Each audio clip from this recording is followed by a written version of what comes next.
Left Coast Live. I am your host, Dieter McBusiness, America's favorite white Anglo-Saxon Protestant gone left coastal. I am joined as always by the one and only Stat Pat, stateless patriot.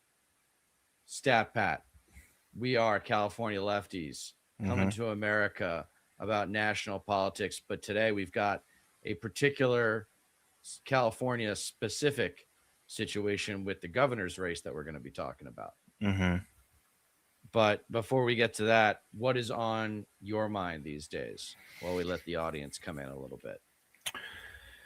Well, first and foremost, I guess, I mean, the thing that's still like it's persistent because it's ongoing. It's in the news, so obviously it's on the forefront of a lot of people's minds, and that's the Iran war right now. And I haven't been more convinced than at any other point in my life that the U.S. as a superpower is basically no longer.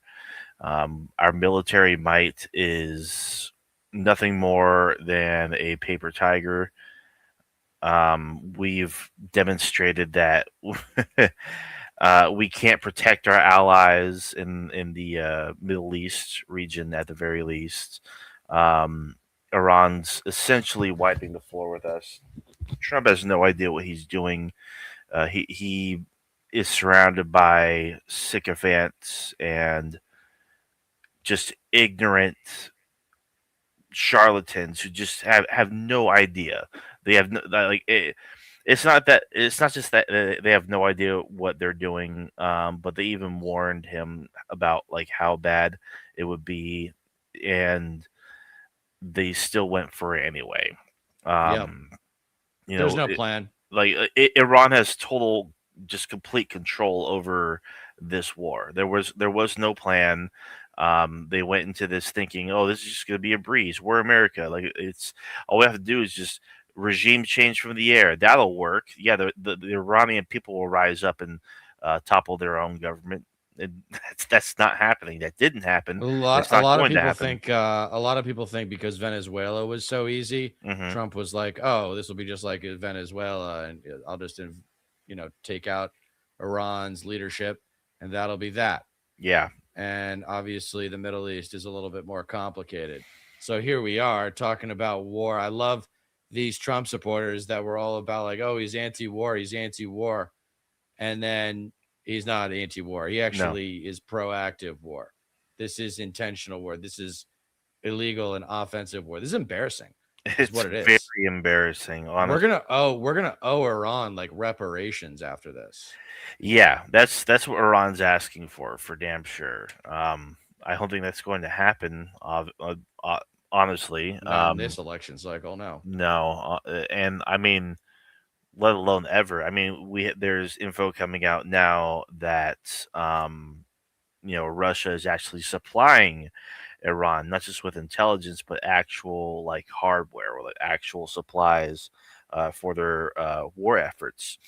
And Iran's really got this unlocked to the extent to where like they're just openly taunting the U.S. They're like, "Oh, you want to do a ground invasion? You can't even you don't even have control of over the air. Like what Right. makes you think that you're just gonna put a bunch of troops on the ground so they can die for Israel, so we can bombard them? By all means, like we've been preparing for this shit for 30 years. This is what Right. your hubris and your arrogance gets you. Like Right. just we're begging you, try us. You know? American foreign policy people seem to really underestimate the resilience of other countries and cultures. Of course. And when you're from the Middle East, I don't care who you are, you're a survivor. Like you Yeah. are taught how to survive at a very early age. And hmm that's just part of their culture there Yeah. for obvious reasons. hmm And so, of course, Iran is prepared for this. It's their home field advantage. For real, yeah, no, literally, exactly. And they have tens of thousands of drones at their disposal. Um, and those things, and we spoke about this before, but a lot of people, like, it really does come down to the money. Like, if people want to, like, actually have a grasp on this war, on this conflict, and like just develop a better understanding of it, it's just compare the hardware, and compare the effectiveness of what the US and Israel has, as well as other allies in the region, to what Iran has. They can develop multiple drones per day, I think, if they wanted to, and it costs 20-30 grand. Meanwhile, if you want to intercept those drones, the interceptor missiles for the systems that these countries have, particularly Israel, those missiles cost anywhere, like, they cost up to $1 million. So it's Right. just entirely lopsided from the get go, and I nobody can do math, I guess. This just wasn't calculated into the equation when Israel and the U.S. decided to start uh, striking Iran at the end of February. It's just like, no, who is? It's incredible because Israel has wanted this war for the longest time, especially Right. Netanyahu, and Yep. it's like, were you so arrogant and so self-assured that this was going to go your way that you didn't consider that they would retaliate to this extent, to this degree, Yeah. and deplete your resources, deplete your artillery, deplete your ammunition? Like, you're sitting ducks. Like, Israel's been bombarded, Tel Aviv's been bombarded with missiles Well, I think because the they can't be. world underestimates these smaller countries, but Mhm. Iran, when you actually look at it, isn't that small. It's like 90 million people or something. Yeah, 90 million people live there, and it's roughly the size of Ukraine, actually. So it's Yeah, not a. well, Iraq is the size of California, so I Mhm. know, and Iran is bigger than that. So it's Much, basically like yeah. our whole west coast probably, Yeah, like, plus you can probably Nevada. compare it to, like, Alaska, probably. It's a big country. No, it's It's. smaller than Alaska. Oh, yeah? Alaska's almost take everything west of the Mississippi, and that's Alaska. Oh, shit, I didn't even know it was that big. Yeah, it's It that big. Yeah, regardless, like, comparatively, it's like it's Ukraine, and, um the topography is, it's like a fortress. It's mountainous. It's not flat desert. It's I mean, because it's just the idiocy of Trump. Like, like, so confident in himself, has no idea what he's doing. He's doing this on behalf of Netanyahu. Like, it's no secret. And so, with each passing day, it's like, because he, like, wanted to get, like, a deal done, and wanted to do, like, a ceasefire, and so he came out and was like, "Oh, well, I just spoke with Iran, and I'm ceasing all hostilities. We're not going to be attacking anymore for the time being, for, like, I guess, a week or whatever."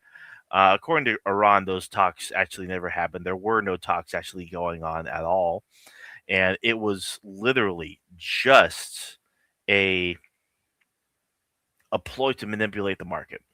Right. Yeah, I don't know if That's you. what people are saying. Yeah, Yeah. I don't know if you saw that, but, like, it was like 15 minutes or so before the post on Truth Social was made. Someone put out a bet, that basically shorting oil.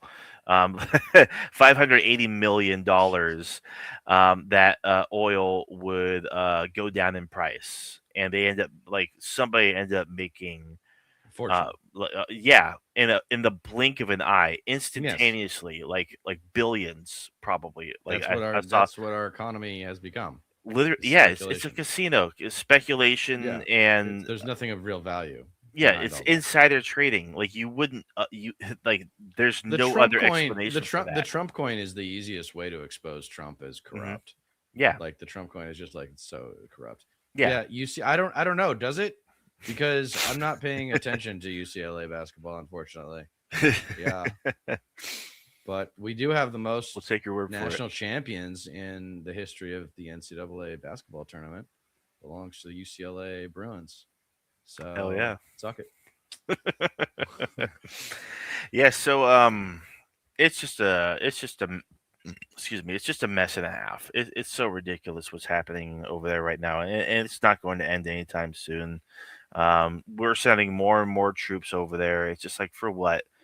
No one wants to even be over there. There's rumors going around that the USS Gerald Ford, which is one of our carriers, was actually sabotaged by our troops and was basically rendered as non-operable. It was either like a fire that started, or the toilets, the whole plumbing system for the ship stopped working, and they basically had to turn around and it like they can't even do their job. They can't even go and do what they're supposed to do because like you need a functioning carrier. It's basically like a floating base of sorts. Right.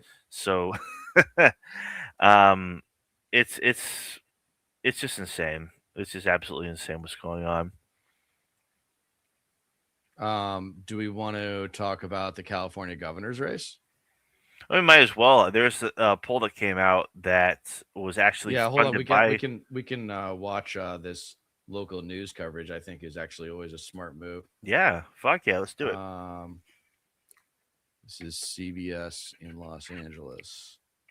In 20 years. But tonight, a new poll shows two Republicans have more support from voters heading into Hmm. the June primary than any Democrat in California. And that's triggered a panic alarm in the state Democratic Party, which It is now shouldn't. waging an unprecedented pressure campaign to get many of their own candidates to drop out of the race. CBS Yeah. LA political reporter Tom Wade is here to explain that. Pause And it he real has quick. details of the Democratic infighting. So like I mean the simplest explanation of it, like if you're panicking about this, it shouldn't be there's no reason to panic. It's very very simple. The Democratic field is packed to the brim with a lot of people running for governor. Meanwhile, on the Republican side, you only have like a few. Two. Yeah, and it's like two main guys. Um, so it's like obviously the vote, the support is split among a wider group of people. So because of that, the Republicans in the state of California are going to be more coalesced, and that explains the numbers. Like there's no reason to panic. Just like this is why. Like when the actual general election comes, and both sides settle on one candidate, the Democrat is still going to win more than likely. It's very unlikely that the state's actually going to flip Republican. So like So there should be consolidation. Hold on. They're going to show yeah, a poll numbers yeah, that'll show everybody in the field. yeah. Let's check it out. Yeah, and that's very much a thing right now. We'll get into it in just a second here, but yeah, things are getting ugly as Pat. 8 Democrats made So that's public that's the governor's field. race a crowded field, and for That's the the first field time, right state there, Yeah, Democrats. which is pretty full. yeah. How much do you know about most of the folks here? So I know a lot about Tom Steyer, a little bit Yeah, about Eric Swalwell, same. not much about anybody else except for Katie Porter. I know a thing or two about. Yeah. Um, So the Matt, others just don't have the name recognition. right? Matt Mahan, I believe that's how he says his name. He actually did an interview with Jon Stewart on the Daily Show, and he is the mayor of San Jose, and I go to San Jose pretty frequently, so I'm in and out of that city all the time. I'm familiar enough with it. He um, does seem like a genuine liberal, like not too progressive, but it seems like he has had a successful career as mayor with what with what he has been able to do in San Jose, which is not a small town by any means. It's there's like I think a million people there total, like there in the Right. surrounding area.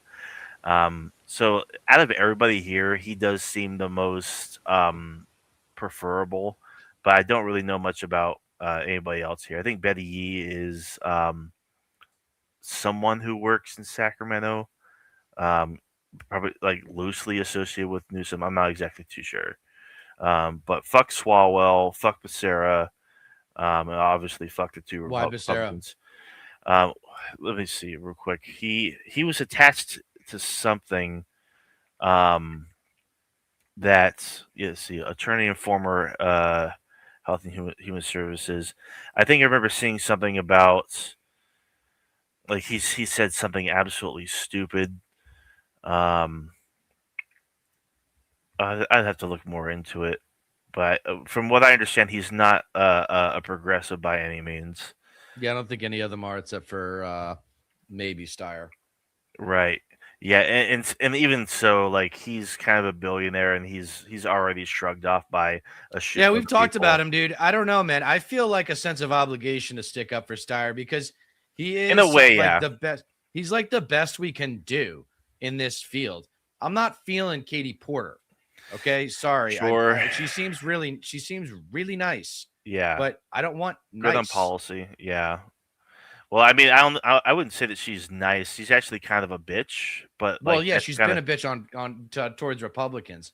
yeah, but- yeah. It's she's like on viral for good reason, like exposing people. I'm from Cali with extreme high prices. Majority of voters are not going to vote. That's true. Only a few small red districts in SoCal, but not enough for Republicans to win in November. I completely agree. It really does come down. Yeah, but they have to make it through the nomination process, though. Mhm. We talked about the best to advance, right? Mhm. So right now, the polls that we're going to see in a second are going to show Chad Bianco and Steve Hilton Mhm. in double digits or whatever, and they're leading the rest of the field. Mhm. In California, the top two nominees advance to the general, Yeah. regardless of party. That's right. Okay, you can say what you want about our system, but that's the way it works. Public. So I want to see these I actually polls. There forgot we about go. that. I forgot So about this that. is it. Steve Hilton and Chad Bianco, the two Republicans, are up right now. So the Democratic Party needs to consolidate. Someone needs Really? to drop out. Someone needs to drop out. And Swalwell, Porter, and Steyer all have good arguments for why they should stay. Whereas the other contenders that we saw earlier, Yeah. don't really have. I did not know that actually. If that's the case, like, yeah, no, I could see why So the panic is happening. Becerra, Tony Thurman, Antonio Villaraigosa, Betty Yee, and even Matt Yes. Mahan. Like, I think they should all drop out. The party's got to get involved. Yeah. The party's got to get involved here. This is Mhm. outrageous. Yeah. No, honestly, I mean, regardless of your politics, like where you lean politically, if you're a Democrat, like you need to learn from Illinois' congressional 9 and 8th districts. Like you need to drop out and endorse somebody else, or just like don't split the vote. It's that simple. Well, And ideally, it would be down to 2 instead of 3. But right? Yeah. the only reason I say 3 is because they're all tied at 10%. For those of you just tuning in, Katie Porter, Tom Steyer, and Eric Swalwell, who was up, are all He was. tied at 10% now. Yeah. And then you got Chad Bianco and Steve Hilton in the mid-teens, and everyone else is negligible. Yeah. Okay? So these people need to get the fuck out of the way and think practically. And my guess is if they did, they would get behind, the voters would get behind Steyer because he's the leftiest of the ones left. Right. Yeah. Between him and Porter. Yeah. So you actually taught me something. I actually did not know that regardless of party, the two people with the most support advance. Yeah. I actually didn't know that at all. It's called the jungle primary here in California, where you don't need to be a member of that party in order to vote in that primary. It's the fucking Wild West, dude. They call it the Wild West for more than one reason, y'all. So does that mean that come the general election, there's only going to be 2 choices for the government? Interesting. I actually the idea is that whoever wins has a majority. I see. Okay, so whoever makes it through whoever 2 people make it through the primary with the most votes. Interesting. Yeah, that's a problem. California governor's Yeah, it's a problem. It's a problem, dude. I see. race a crowded field, and for the first time, state Democrats made public their own polling, predicting a possible nightmare scenario for their party, being locked out of the general election. In the top 5, the poll shows Republicans Steve Hilton and Riverside County Sheriff Chad Bianco at 16 and 14%. Democrats, Congressman Eric Swalwell, Katie Porter, and Tom Steyer all coming in at 10%. 24% are undecided. These results confirm the possibility, albeit a low one, the possibility of Democrats being locked out of the general election. Democrats could be locked out because in California's primary system, Look, only there's the all the top 2 contestants vote right getters there. in the June 2nd primary go on to compete in the November general election. The poll mirrors the results from a host of other recent polls, which is why the state Democratic Party is taking the unprecedented step to commission a series of polls costing hundreds of thousands of dollars to pressure candidates with low poll numbers to drop out. I want to ensure that everybody has the information that they need to assess the viability of their campaign in this moment. Democrats polling under 5%, like Javier Becerra, Tony Thurmond, or Betty Yee, have so far rejected calls to leave the race. The candidates even lashing out at party leaders for calling on only candidates of color to drop out. Tensions exploded even further this week when USC canceled a scheduled debate because of accusations of discrimination. It's just about the numbers, as only higher polling and fundraising white candidates were invited to participate. Republicans who have not won a single statewide race in 20 years are clearly relishing the Democratic disarray. This is just the saddest governor's race we've ever seen. Candidates that nobody really knows, don't seem interested in, debate hosts that can't figure out how to pull off a debate. It's really just unfortunate. The field consists of USC fucked it up. Servants, They did, people who you hear about this? I did. Speaking of the UCLA USC rivalry, by the way, the wealthiest school in California, the University of Southern California Trojans, fucked up the gubernatorial debate. Yep. Okay. That was supposed to be happening tonight. We were going to live react to that tonight, but it didn't happen because they trusted this algorithm to select the candidates instead of being smart about it and selecting them themselves. Then they came across as racist. And, you know, it should just be 5. It should just be Bianco, Hilton, Porter, Steyer, and Swalwell. Yes. But then you leave out all the minorities and, you know, Katie Porter's a woman, obviously. That's just, I mean, that's just the roll of the dice, though. Yeah. It's the breaks, dude. Them's the breaks. Whatever happened to that saying? Right. Embarrassing. The general electorate in California. Things would be completely different if Senator Padilla or if former Vice President Harris had gotten in the race, but they didn't. Governor Newsom has not weighed in on the race, and it's not clear when he might make an endorsement, but he did tell us a couple of weeks ago he is likely to weigh in at some point. We have about 70 days until the June 2nd primary, so the clock is ticking. So hopefully they'll make some changes in the next hopefully we'll see. For the Democrats. He'd likely endorse Swalwell more than that's probably it's annoying that Swalwell's running. God, it really is. That God, for real. That guy. No, for that real. Guy is such a celebrity politician. Yeah. Didn't he get caught? What was his scandal? He got caught in some scandal not too long ago. Some like intern or something. Was it one of those kinds of deals? Sure, but I'll look it up. I know that he he's very much one of the annoying kind of entitled elitist liberal types, you know, not like he's like definitionally like a coastal elite. He fits. So he's getting investigated for mortgage fraud. Oh, really? Right now, it's an ongoing investigation. He's been involved in 2 investigations. One was a 2020 revelation regarding ties to a suspected Chinese intelligence operative, and he was cleared of that.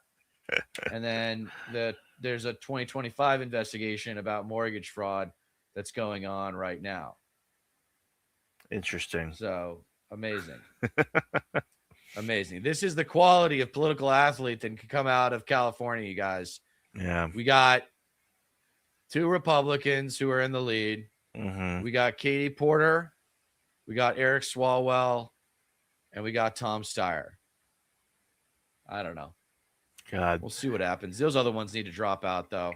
I They mean, really need to drop out and endorse. See, I do you guys maybe- know? Do you guys know how the deal making works? So this for the audience who doesn't know, might be politically a little bit inexperienced. Let's say I'm Betty Yee, and I want to drop out, and I'm deciding who to endorse. Whoever offers me the best position in their administration, if they win, gets my endorsement. It's called power brokering. Yes. That's all it is. It's power brokering. And this is where I want like the DSA to get more involved and assert itself about power brokering, because they could have done it in the Illinois 9th. And we would be having a DSA candidate for real going to Congress from the Illinois 9th if they had decided to get involved, take control, and make a goddamn decision. Yeah. Not everything needs to go to a vote. Sometimes it's called leadership. Yeah. Swallow your goddamn pride. I really do think like more often than not, it comes down to that regarding these people. You know, it's like you shouldn't, like, if you're actually serious about helping people, governing people, you want to be involved, but like the wind's just not swinging your way. It's not blowing your way. Like you're not going to make it. Like the numbers just show it. Swallow your damn pride.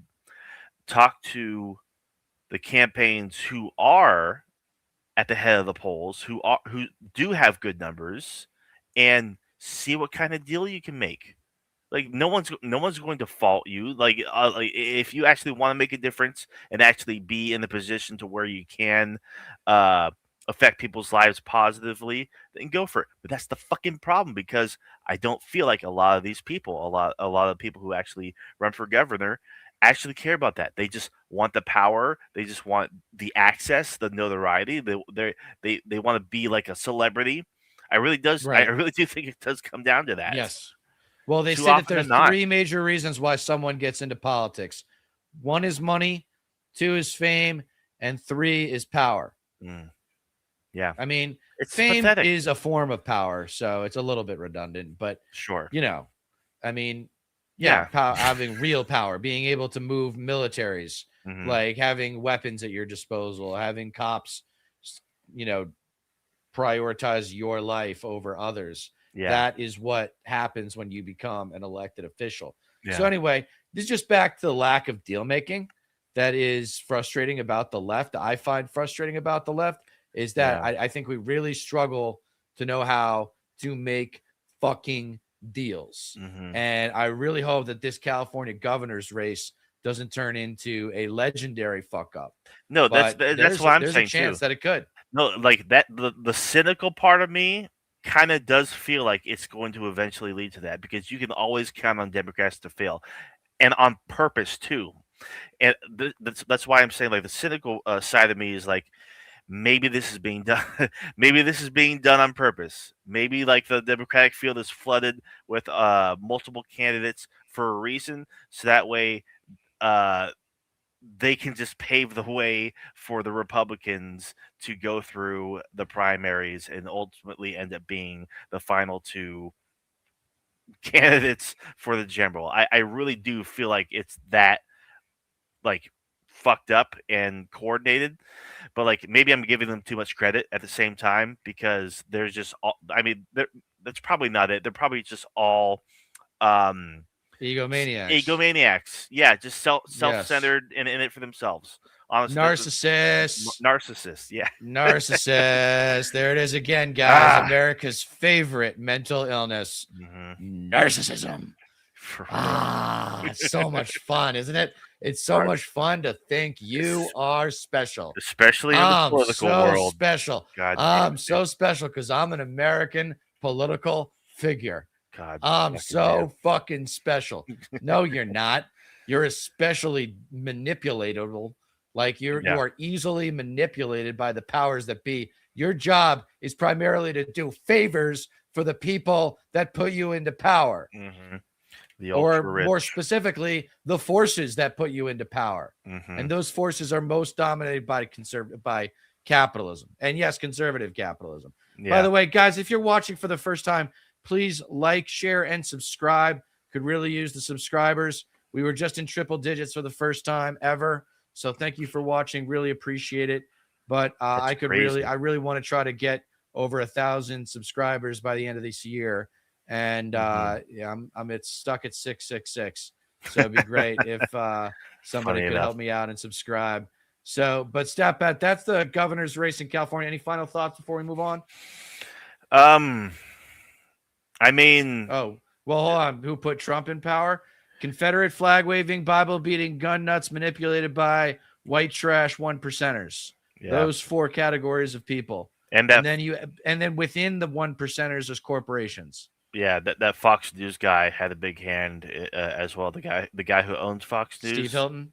No, Rupert Murdoch. Yes, he had a big hand in that as well, without a doubt.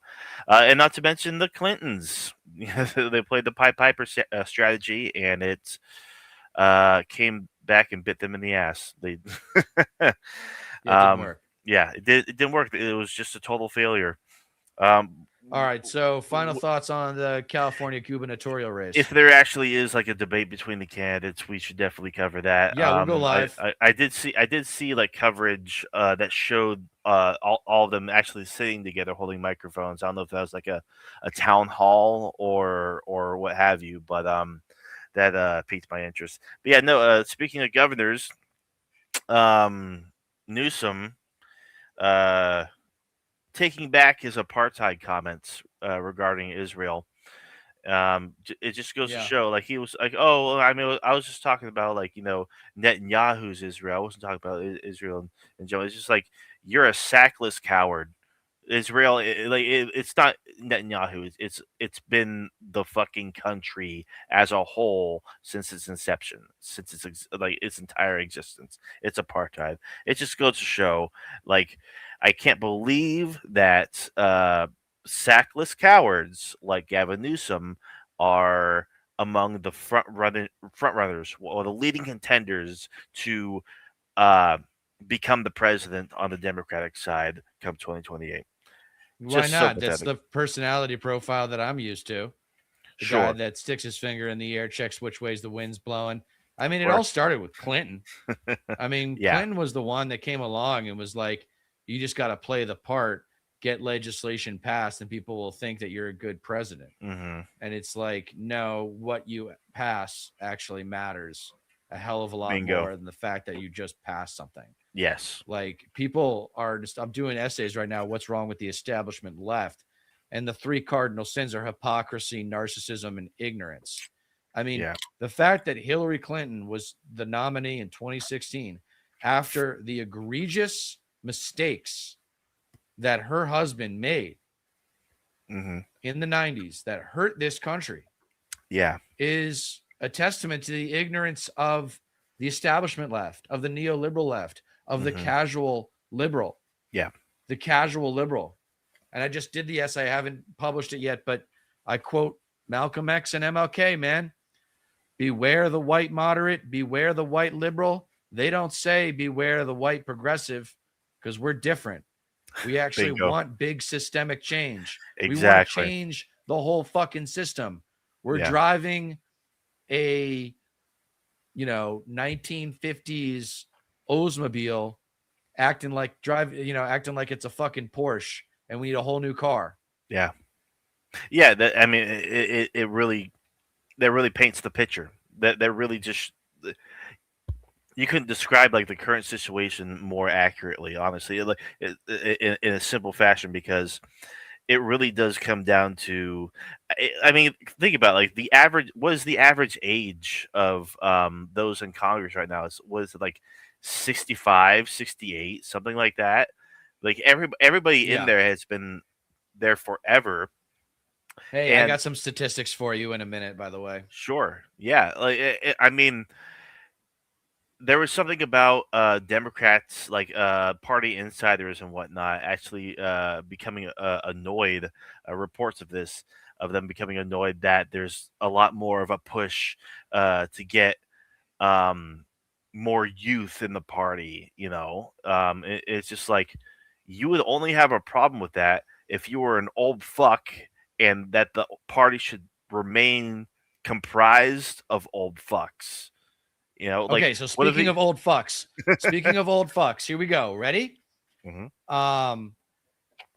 Baby boomers are 20% of the population, yet they own 51% of all wealth.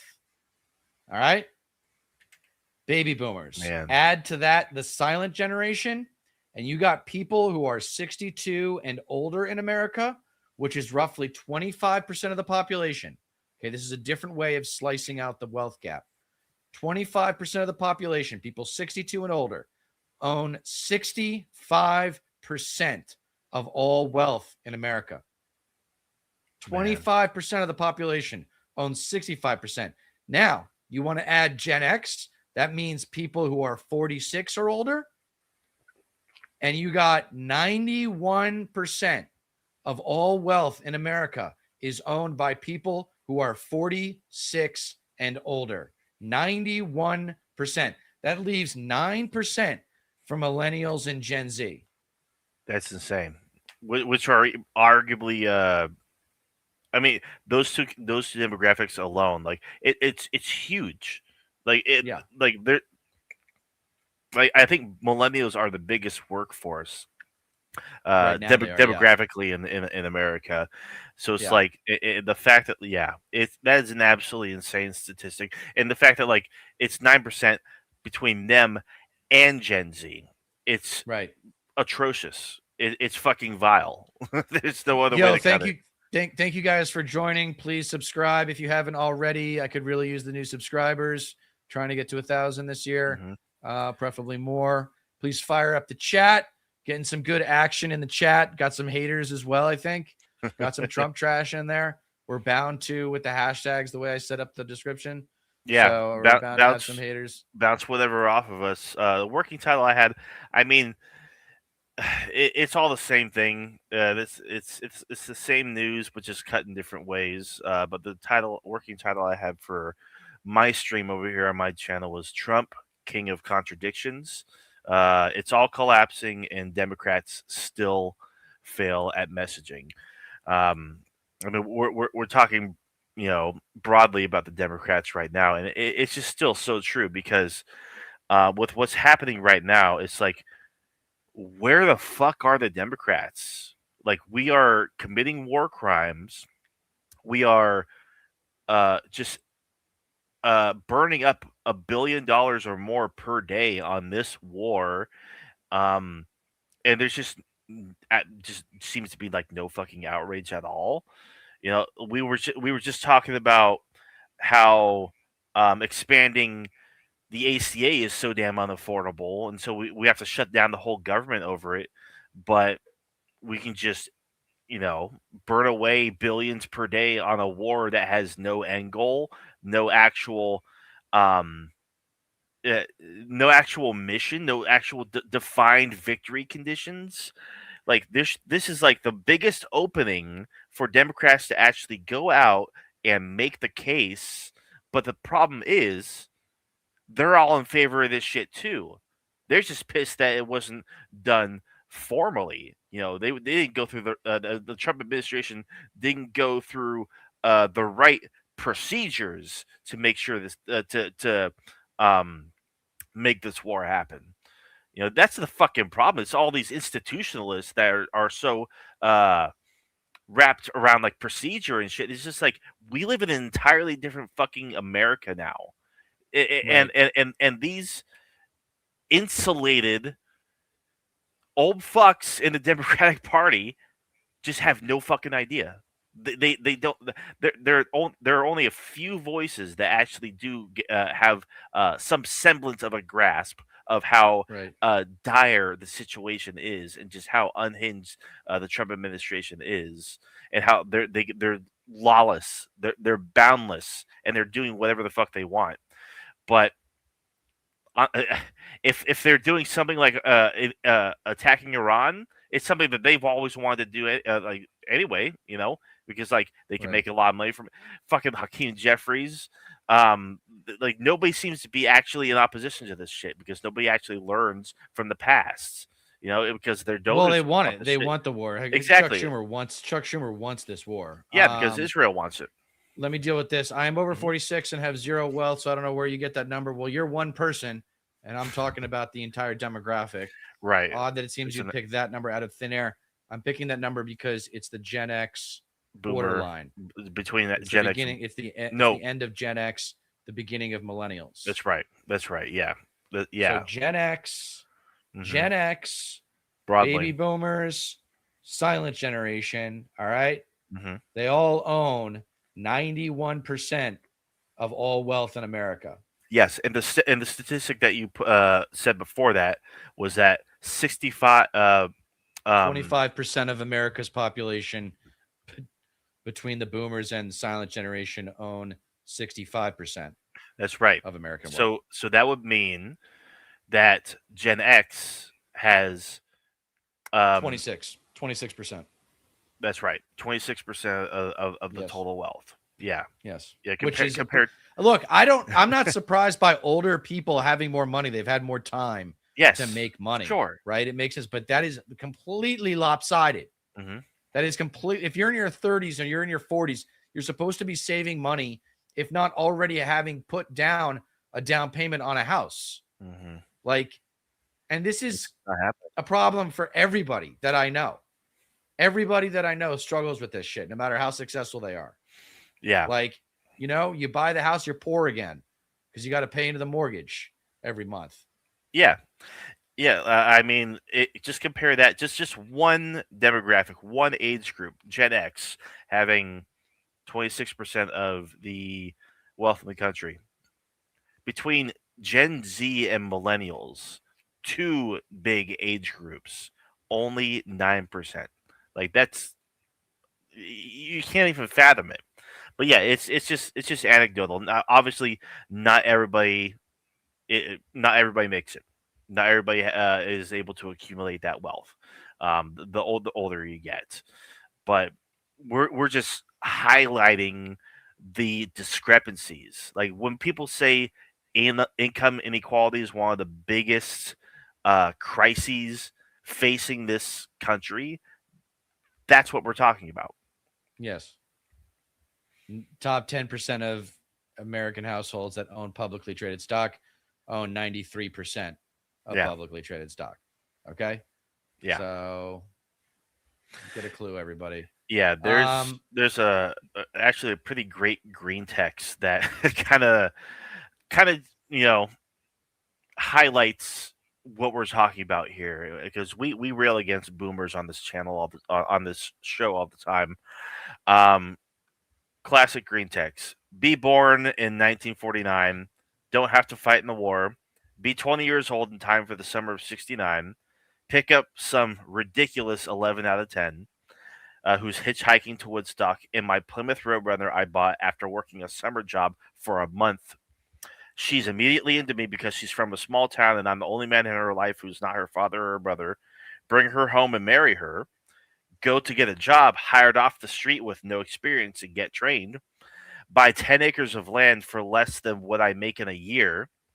Rent out my land for decades. Retire and sit around the house all day looking at my collection of boats and cars I never use. Kids today just don't understand hard work and pulling themselves up by their bootstraps. Right. I mean, that's genuinely how it was back then. That's how, affordable everything was compared to nowadays. Boomers were given fucking everything. Everything. So Trump's approval is at, because of what we're talking about, 36%. So it's getting close to George W. Bush numbers in 2008. Pop quiz. Do you know what Dick Nixon's approval rate was when he resigned? In shame. Wasn't it like single digits? No. No? No. It was over 15%. It was 25%. Oh, wow. Yeah. If you look at presidential approval polls over the years, starting with Eisenhower, then you will see the resentment of the two levels. Let's see, like that, right? They'll go they start with 90%. Like Eisenhower had a 90% approval rating at one point, but then over time, the the sides become more staunch and staunch and staunch. Yeah. So it's like you're always going to have 25% of the population that is going to be MAGA. That's really it. And that's tough to accept because that's like 60 million people. It's like 60, 65 million people. My old essay, it was like, when I estimated it, it was at least 50 million, probably more like 55. Now I think MAGA is like 60, 65 million people. But the good news is most of them are in rural areas. And the ones that are in urban and suburban areas, they're not wearing their MAGA gear anymore. People are, I haven't seen a MAGA hat or a MAGA bumper sticker in months. Yeah, if you notice, like when it comes to Republican polls nowadays, a lot of them actually distinguish between just normal Republicans and MAGA Republicans, and it's actually pretty hilarious and pathetic that Trump and his sycophants only cite the polls that actually show 90 to 100% approval from just MAGA Republicans and pretend that's the general support when it's fucking not. So like not even like traditional actual Republicans are like completely in lockstep with this administration. They're not they're not they're not MAGA Republicans. Like they actually do see, oh wow, like this actually isn't what I stand for. This is just a betrayal of conservative principles and values, and that's why they're distinguished more and more often in these polls, because slowly but surely Trump's support is fading away. But of course, like you have the too far gones that like can't tell their ass from their elbow, that just blindly regurgitate anything this administration and its propagandists churn out there. Like it's nothing. They don't have to think. They've outsourced their thinking. Yes. Yeah. I talk about it in my Who Are MAGA Bible Beaters episodes, where they rely on their preacher to give them the answers to the test because they're too stupid to pass the test by themselves. They're trash. They're overgrown children, and they can't think for themselves. No. Bullshit. We think for ourselves. Oh, is that you mean ourselves? Is that what you meant to say? Your mastery of the English language is expected to be that mediocre. We should like pose a hypothetical here, I think. If you're MAGA, fire up the chat if you're MAGA. I want to fucking hear it. I love fighting with conservatives. Nothing gives me greater pleasure than to bully the bully. So come on, you white trash bullies. Let's hear what you got. No, and that's fucking MAGA idiots. That's the thing too. Like too many of these people were just not bullied enough. Yeah. It's. I mean, the biggest thing is like making them feel intellectually inferior, because they fucking are.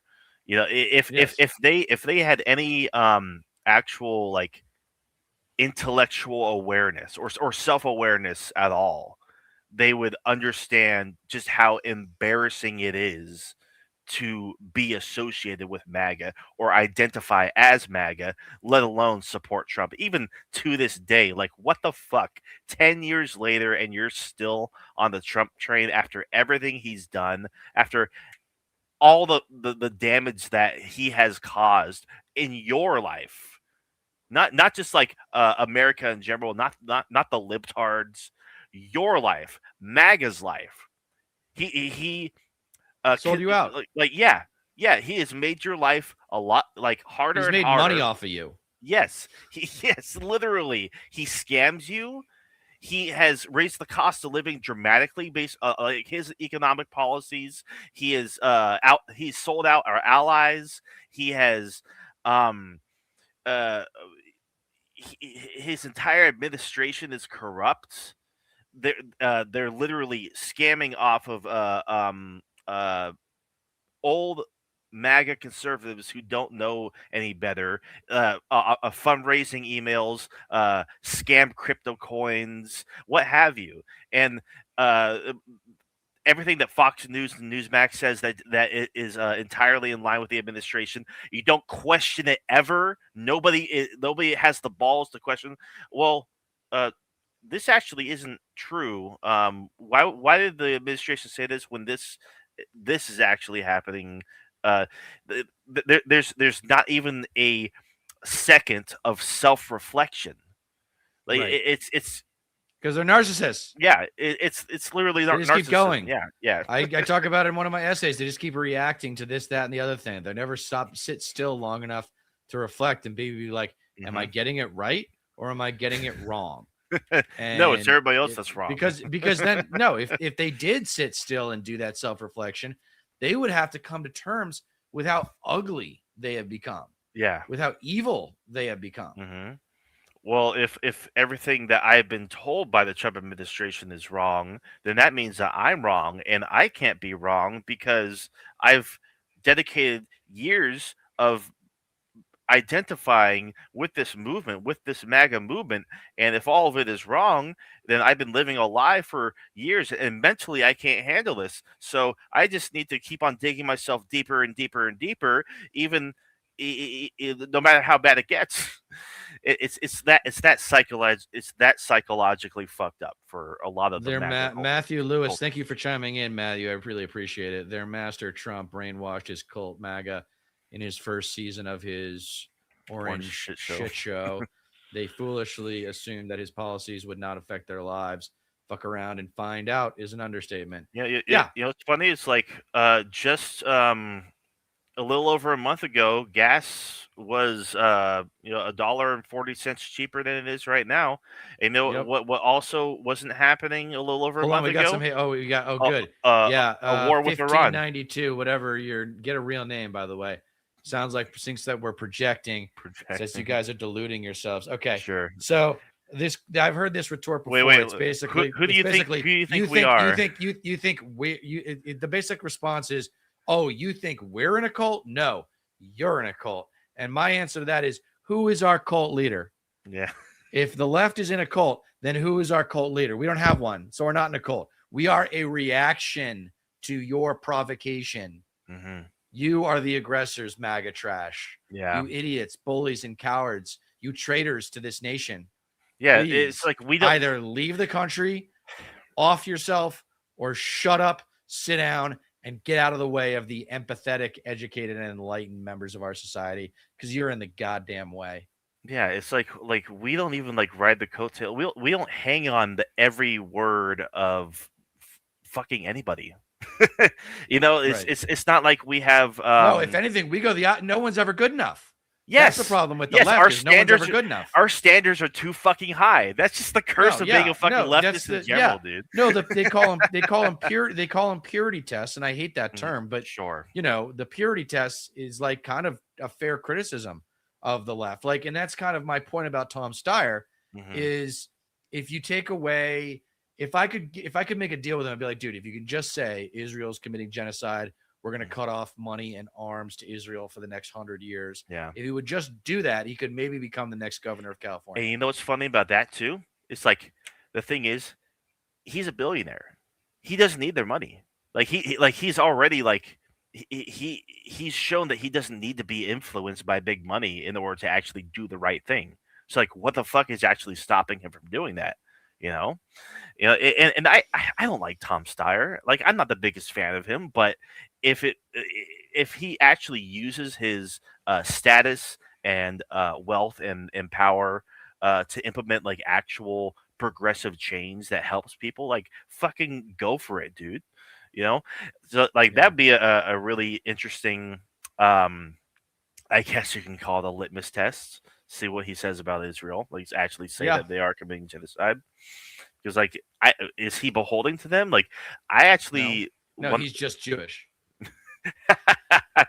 Yeah, I mean, fucking you even have Bernie that's out there crusading against Netanyahu, but he's not actually what he should be. He should be criticizing the government of Israel itself, because the issues go far deeper than Netanyahu. But still, yeah, he can take from the leftist playbook and actually acknowledge, Israel is an apartheid state and they're committing mass atrocities. So they're committing genocide, and we should cut off all funding because they routinely violate international law.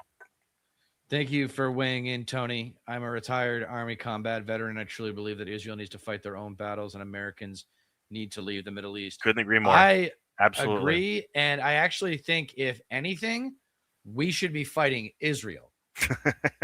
Take it a step further. If honestly, anything, we should be destroying Israel's military capabilities so that they can no longer threaten their neighbors, because I believe they are the aggressor. They are the threat. Yeah, or like meet in the middle, like take the moderate position, which is just cut off all funding. Like at this point, that is the moderate position. Like it shouldn't be like because they have routinely violated international law, so that they should not be allowed funding. In any sane world, if this was like the 1930s or 1940s, if we learned what Israel was doing, like in Gaza, there would be a coalition of allied powers, and they would be invaded basically, because they're violating the sovereignty of their neighbors as well. Right. In any sane world, that would be the case. But the moderate position at this point is to cut off all funding because they violate human rights. They are violating international law. We couldn't agree with you more, honestly. Fortunately, all right, a lot of people. I want to get into the haters. Yeah. I want to get into the haters really quick. So let's work backwards. Mhm. Kelly is being super loud. So look up Israel, the 51st state to the United States, CIA documents, Israel, other crash dummies of corporations. I think what Kelly might be talking about is how corporations use Israel like defense contractors and surveillance companies and so forth. Yep. They use Israel as a test ground. I think that's what Kelly is saying. Kelly, go ahead and let me know if that's not what you meant. Yeah, I mean, you're look no wrong further here. The USA was bought and Palantir. sold a century ago. It wasn't a century ago, because a century ago we had FDR coming into office and he kind of straightened things out. We were on a good track until JFK got assassinated. Yeah. Then LBJ did what he could domestically, but he ultimately got ousted. The Southern strategy, political realignment, Nixon, Ford, Carter. Then you hit Reagan, and then you're really screwed when Clinton comes around in 1992 and changes the Democratic Party identity into something that resembles Reagan. Really, that's what Clinton wanted to be. Clinton said he wanted to be like JFK, but what he really wanted to be was like a lefty Ronald Reagan. Yes, which he ended up being. So Gavin Newsom's not going to win in 28. I don't think he's going to be the nominee. God, I hope not. He's peaking too early, and the DSA will come out against him and sabotage him as hard as we possibly can. Even if he does win. Whoever wins though needs to cut off. That'll be a big talking point. It's not good enough to say Israel is like, it's got to be, so it's abolish ICE, abolish AIPAC, and then a larger conversation about campaign finance. It's tax the rich. It's no more interventionism, and prosecute MAGA. Those are just five of the more important things that need to happen. And we're not convinced that Newsom's going to do any of that on this show. Turn into one world order, one nation with one king, and there will be peace for 3.5 years. Then fun comes. Okay, whatever. That'd be cool. President's all daddy of the modern day liberal. Yeah. America does need to mind our own affairs. Yeah, you got that right. 100%, dude. Yeah, I don't know about organized crime. I think we kind of crushed organized crime, unless you want to say that Wall Street is a form of organized crime, which I would probably agree with. I would argue even like organized crime as we knew it just eventually became blended with the government. Like it became so pronounced to the point where we essentially became involved with organized crime itself. Like take a look at New York City, for example. I would have no doubt whatsoever that when Trump was into the real estate business there, that he undoubtedly made deals with the mafia to get what he needed done there, and that's probably still the case to some extent or another today. The only thing is now, a lot of those illegitimate businesses done for organized crime back in the day are now incorporated into the actual legitimate business side of things, and so that's why there's a lot of lobbying for deregulation and quid pro quo. And it just continues to be perpetuated today in various pockets of the country. Back to Tony. I want to make sure we give Tony some love because he's putting in some thoughtful stuff here. And it's nice to have someone who served in our audience. Yes. I was with the 9th Infantry Division in 1968 and fought in heavy combat. And I fought dangerous short men who hit on the ground. And they win every time. Yeah. We need to heal Americans first. Like if we didn't. It's too bad they weren't listening to you back in those days. I remember seeing when the protesters came out for Israel, Gaza, came out for the pro-Palestine protesters, and all these conservatives like, oh, these entitled kids, and they don't know what the hell they're talking about. It's like, haven't we learned anything from Vietnam and Iraq? The protesters are usually right. The protesters are usually protesting and taking time out of their day, taking time out of their lives, risking their lives in some cases to make a point because they've learned about something you are very ignorant on. Yeah. All right. Yeah, I could agree more. I mean, right. I mean, the United States of Israel eating Elizabeth Frisbee. Yes. Yeah. I mean, Iran's going to be just worse than basically all of our boondoggles and quagmires that we ever got in. I mean, the U.S. hasn't actually won a war in fucking God knows how long. We were so high off of our own supply when it came to the Gulf War and taking back Kuwait that like America has felt invincible since then. Meanwhile, Iraq was a costly failure. Afghanistan was an embarrassing and also costly failure. And what the fuck makes anyone in this government think that we can just waltz right into Iran and just it's what gonna right be do we have? It's just gonna be cake? Like, come on. on. That's so entitled. Yeah. That's so fucking entitled. Arrogant. You would think that we get to fucking replace them. So I don't know if this sounds like like forget the moral side of it. Like, what gives us the right? Like, what who do we think we are? Just waltzing? It's just like we can't do it anyway. Like they have been waiting for us. They've been preparing for invasion for years and years and years. Right. Like they can outlast us. Like, and they're already demonstrating it right now. Right. All right. I think we can probably wrap it up soon. For sure. I want to give some of these texts, these chats, that are destroying the U.S. from the inside. They teach that Christianity is a white supremacy group in college these days. To an extent, yeah. Well, the Christian, right? I mean, the MAGA Christians, the Confederate flag waving Christians. Yeah. Those are the people that are in a white supremacy group. You see how they're. I gotta tell you, this is the thing. Like a prerequisite for being president, man. You must have spent some serious time in the Southeast of America. Mm-hmm. You must know the South. If you do not know the South, then you do not know America. Yeah. I mean, take no look further than how they're smearing James Tallarico right now.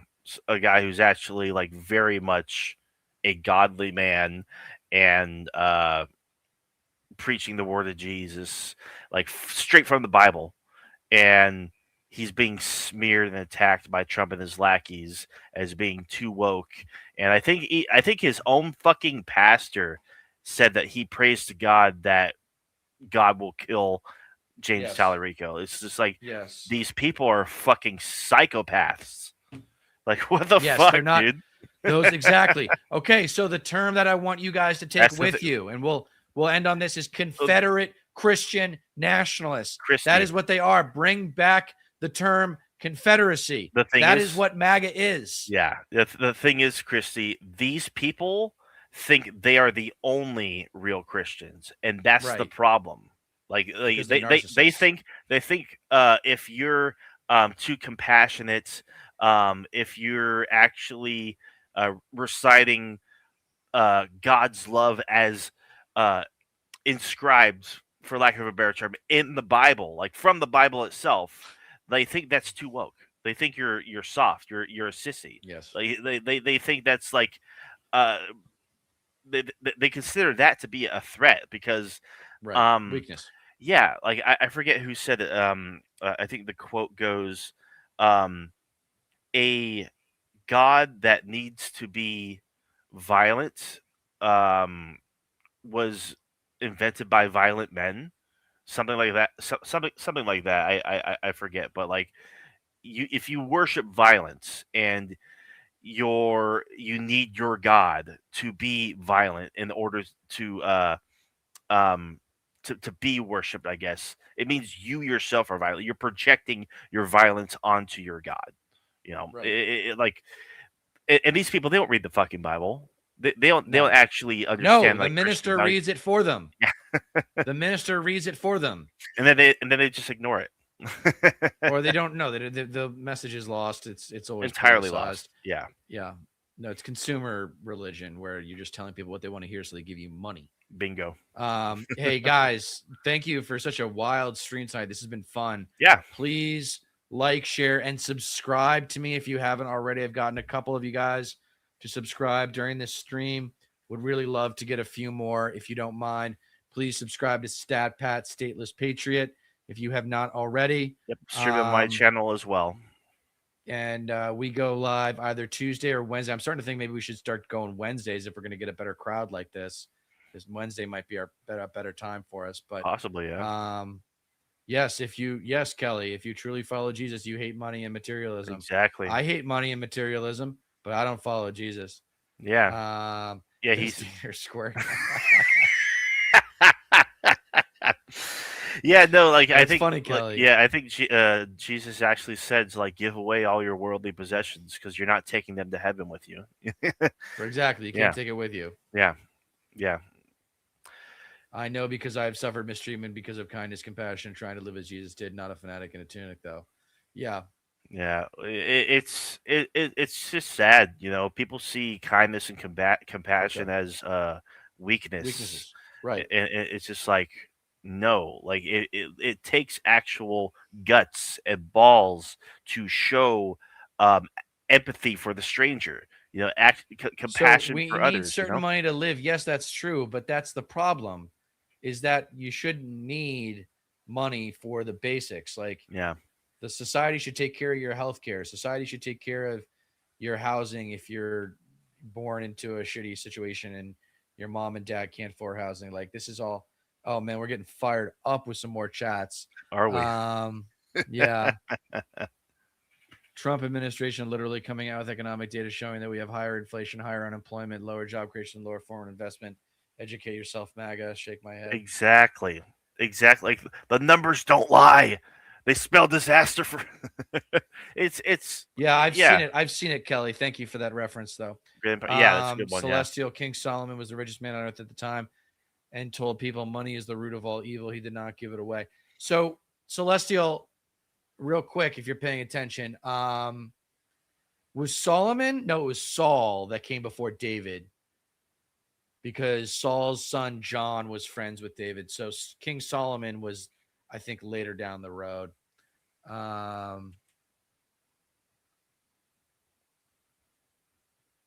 right. Yeah, lucky you, Christy. All right, guys, until next time, please don't forget that you don't get change in America by asking nicely. Thank you for watching. Do not miss us next time. Yes. Tuesdays and Wednesdays, 6:30 p.m. Pacific. Yes. 9:30 p.m. Eastern. Yeah, thank you all again. Make sure to subscribe, and we will see you next week. Great. Perfect. That was perfect timing. Hell yeah.